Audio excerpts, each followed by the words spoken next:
Hello दोस्तों, मैं आपका दोस्त राहुल फिर से हाजिर हूँ इस नए टॉपिक के साथ। हाँ, तो अब तक हम जान चुके हैं ग्लास स्लैब और अवतल लेंस द्वारा अपवर्तन के बारे में। अब बारी आती है उत्तल लेंस द्वारा अपवर्तन की। आज की इस वीडियो में हम उत्तल लेंस द्वारा अपवर्तन के बारे में जानेंगे और साथ ही एक एक्टिविटी भी करेंगे। इस एक्टिविटी को करने के लिए हमें लगभग वही सारी चीजें चाहिए जो पिछली एक्टिविटी को करने के लिए पड़ी थी, बस फर्क सिर्फ लेंस का होगा। पिछली एक्टिविटी में अवतल लेंस था, इस एक्टिविटी में उत्तल लेंस है। तो किस किस चीज की आवश्यकता पड़ेगी हमें?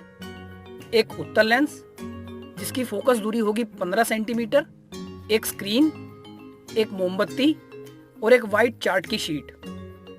याद है, हमने अवतल दर्पण द्वारा प्रतिबिंब को बनाने के अलग अलग केसेस को देखा था। यहाँ भी कुछ इस तरह से ही हम एक्टिविटी को करेंगे। सबसे पहले हम शीट पर एक सीधी लाइन खींच देते हैं और इसके बीच में एक बिंदु अंकित कर देते हैं जिसे O का नाम देते हैं।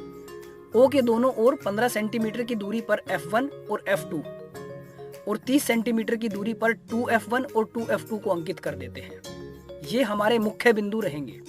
जैसा कि आप देख रहे हैं, हमारा लेंस हमेशा O पर रहेगा और लेंस की एक तरफ मोमबत्ती रहती है और दूसरी तरफ स्क्रीन रहती है। जैसा कि अवतल दर्पण के केस में बिंब को 6 अलग अलग स्थान पर रखा जाता था, यहाँ भी 6 अलग अलग केस बन सकते हैं। पहला अनंत पर, दूसरा 2F1 से परे, तीसरा 2F1 पर, चौथा 2F1 और F1 के बीच, पांचवा F1 पर और आखिरी F1 और O के बीच।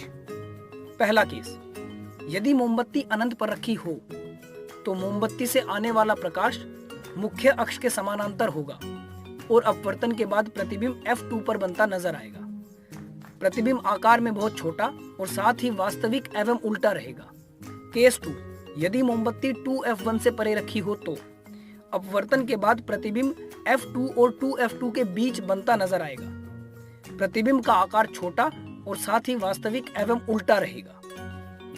केस 3, यदि मोमबत्ती को 2F1 पर रखा जाए तब प्रतिबिंब 2F2 पर मिलेगा, लेकिन इसका साइज मोमबत्ती के साइज के समान होगा, साथ ही वास्तविक एवं उल्टा भी। केस 4, यदि मोमबत्ती को 2F1 और F1 के बीच रखा जाए तब प्रतिबिंब हमें 2F2 से परे मिलेगा, जिसका साइज मोमबत्ती से बड़ा एवं वास्तविक और उल्टा रहेगा। केस 5, यदि मोमबत्ती को F1 पर रखा जाए तब प्रतिबिंब कहीं अनंत पर बनता नजर आएगा, जिसका साइज बहुत बड़ा एवं वास्तविक और उल्टा रहेगा। केस 6, आखिरी केस में यदि मोमबत्ती को F1 और O के बीच रखा जाए तब प्रतिबिंब स्क्रीन पर बनता नजर नहीं आएगा, लेकिन ऐसा प्रतीत होगा कि वो लेंस के आगे की ओर कहीं बन रहा हो। साइज बड़ा रहेगा एवं प्रकृति आभासी और सीधी रहेगी। ये रहा टेबल। इस टेबल में उत्तल लेंस द्वारा बनाए प्रतिबिंब की जगह, आकार और प्रकृति को दर्शाया गया है।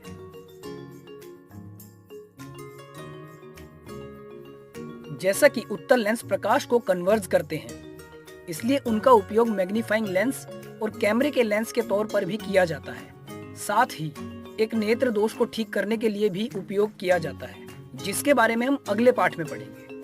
अब तक हम दर्पण और लेंस के बारे में काफी कुछ जान चुके हैं। चलिए एक विभाजन टेबल बनाकर सारे पॉइंट्स को याद रखने का प्रयास करते हैं। नंबर 1, दर्पण के केस में एक कांच के टुकड़े को पॉलिश कर दर्पण बनाया जाता है और यहाँ कोई भी पारदर्शी कांच का टुकड़ा यदि वह गोलीय है तो लेंस कहलाता है। नंबर 2, दर्पण हमेशा प्रकाश को परावर्तित करते हैं, वहीं लेंस अपवर्तित करते हैं। नंबर 3, दर्पण समतल या गोलीय हो सकते हैं, जबकि लेंस में 2 पृष्ठ होते हैं, जिसमें से कम एक अंदर या बाहर की ओर मुड़ा होता है। आसान भाषा में हम इसको इस तरह भी समझ सकते हैं कि लेंस कभी भी समतल नहीं हो सकते, जबकि दर्पण समतल हो सकते हैं। नंबर 4, दर्पण परावर्तन के नियम पर कार्य करते हैं, जबकि लेंस अपवर्तन के नियम पर। नंबर 5, दर्पण का एक ही फोकल बिंदु और एक ही परावर्तक सतह होती है, जबकि लेंस के 2 फोकल बिंदु और 2 अपवर्तक सतह होती हैं। हाँ तो दोस्तों, ये तो बात हुई अपवर्तन की। अगली वीडियो में हम लेंस से जुड़े लेंस सूत्र के बारे में जानेंगे। तब तक अपना ख्याल रखिए और इसी तरह से हमारी और वीडियोस देखते रहिए। Take care.